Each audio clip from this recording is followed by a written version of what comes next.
So, Halo, the iconic Xbox game, may be coming to PlayStation. This is not confirmed. These are rumors. But the fact this is even a rumor is preposterous. And I don't even mean it in a bad way, but just kind of, it's shocking feels. I'm not trying to be hyperbolic about this, but let me kind of give some context. So, because I know there are viewers out there watching who are not super into video games or know a lot about video game history. So I'm going to try to do kind of a brief, kind of explain the context of like why this is a big deal, then kind of explain what the rumor is, and then kind of look at it from there. So, video games for most of its history in terms of home video games, as opposed to an arcade, have been console-based. So the idea is that you have, whether it's like the late 70s, early 80s, like you have an Atari 2600, or a decade later you have a Nintendo Entertainment System, or now you have a PlayStation or an Xbox, right? And you can only play games for those consoles.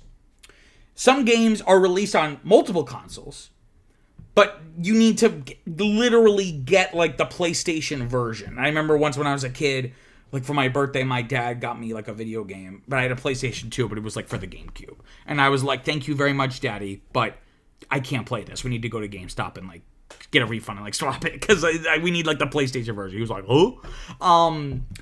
And that has its pros and cons, but the idea from a business perspective is that you create an ecosystem. So people are less likely to abandon your ecosystem because they've already invested a lot of money into that ecosystem of buying the games for this specific console.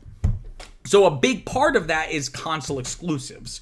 Oftentimes these are games made by studios that are owned by the company that makes the console. So for example, Sony owns the development studio Naughty Dog, which makes like Uncharted and The Last of Us. So those will only go to PlayStation. Though they've now started to put stuff onto PC, but PC is like an outlier kind of thing. Like almost like it doesn't really necessarily have to do with like the whole console war thing.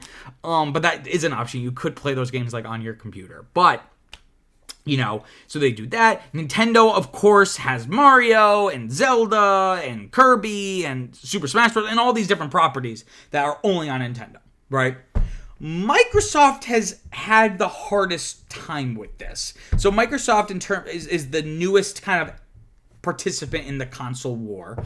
Whereas Nintendo has been at it since the early 80s. Sony's been at it since the mid-90s. Microsoft entered the console market with the original Xbox in 2001. And usually when you release a new console, there are games that launch alongside it, and they're aptly called launch titles. Luckily for Microsoft, their console launched with what's called a killer app, right? And a killer app is the piece of software that makes, that basically gives the console a reason for existing, right?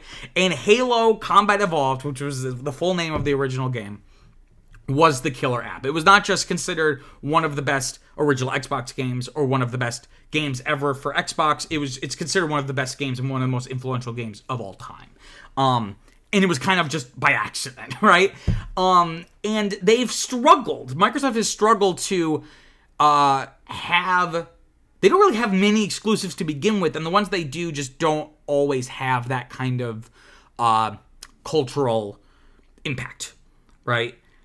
So the fact that now we have this rumor that Halo may come to PlayStation 5 is insane to me. So this would be another remaster of the classic game that could go multi-platform, right? So it wouldn't be like it's only going to PlayStation, obviously, but just this idea that it would be leaving the Xbox ecosystem.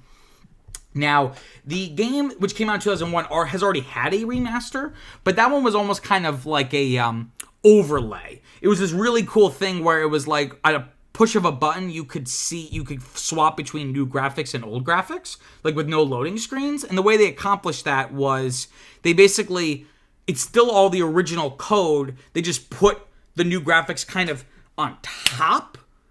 So it's not really a new game. It's just the old game with a new coat of paint, right? So this theoretically would be something like that, but starting more from scratch. So it wouldn't just be the original code again. It would be more of like a reimagining, or like a true remake, right? So this is all in the context of, this is following the news from a couple weeks or months ago of a handful of Xbox exclusives, like I think was it Hi-Fi Rush and things like that, going multi-platform, right? This is all part of Microsoft's quote-unquote Project Latitude, which makes it, going multi-platform.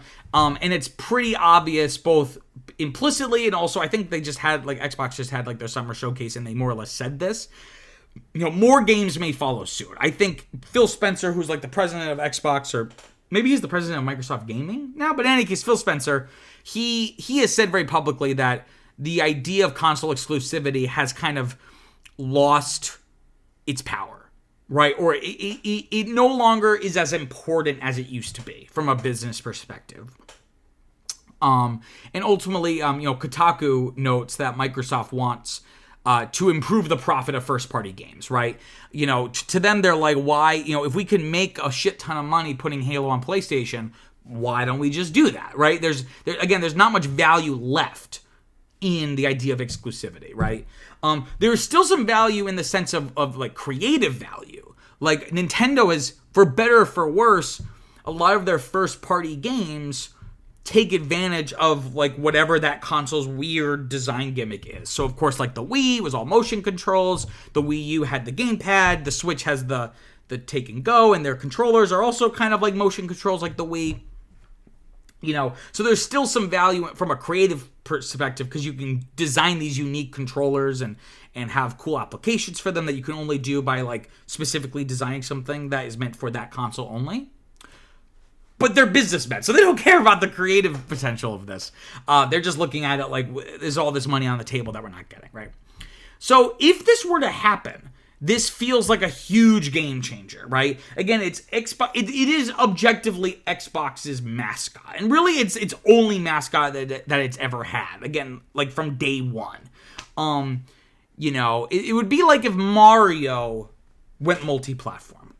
It would be maybe not that much because again, that's such a stronger brand and so much more associated with Nintendo. But that's like what the equivalent would be, right? And I imagine this is probably. This feels like what it would have been like, back in the day when former console mascots went multi-platform. So I'm thinking like Sonic the Hedgehog, which used to be like a Sega console exclusive, and then when Sega got out of the console business, the Sonic went everywhere. Same thing with Crash Bandicoot, which was kind of like PlayStation's early mascot. Now the company that makes it is, Activision, I think, bought it from Naughty Dog, and now it's just on everything, right? Ultimately, again, this also just goes to a larger thing with Microsoft and Xbox just trying to find their footing. And I think they just don't know what future they want to have for themselves. They don't really have a clear sense of where the industry is going, which makes sense because they're not clairvoyant. No one knows for sure. But they don't really they don't really have their hands on the reins, so to speak. That the bus is driving them. They're not driving the bus. And I think they are thinking very short term. Not that I'm criticizing this necessarily. I really don't care one way or the other because, I have an Xbox and a PlayStation, so it doesn't really matter to me. But I know for fanboys, they'll be like, this is ridiculous. But, I think it's less about whether this in of itself is a good or bad decision and more what does it reflect? And I think what it reflects is Xbox just really just grasping at straws, trying to make money, because it's just trailing behind Sony and Nintendo. And I've said this before. I did a video about the future of Xbox a couple weeks, I think maybe like a couple months ago. It's literally, I might do a story about it next week. I think Microsoft should just focus on making an incredible Xbox handheld device.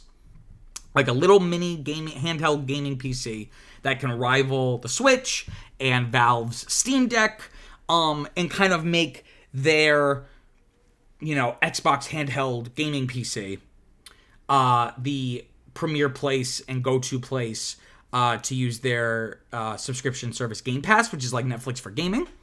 I think that is the future for them. I'm not saying every company should do that, but I think for them, that's their future. It just remains to be seen if they will, are they willing to take a big, big swing? Who's to say?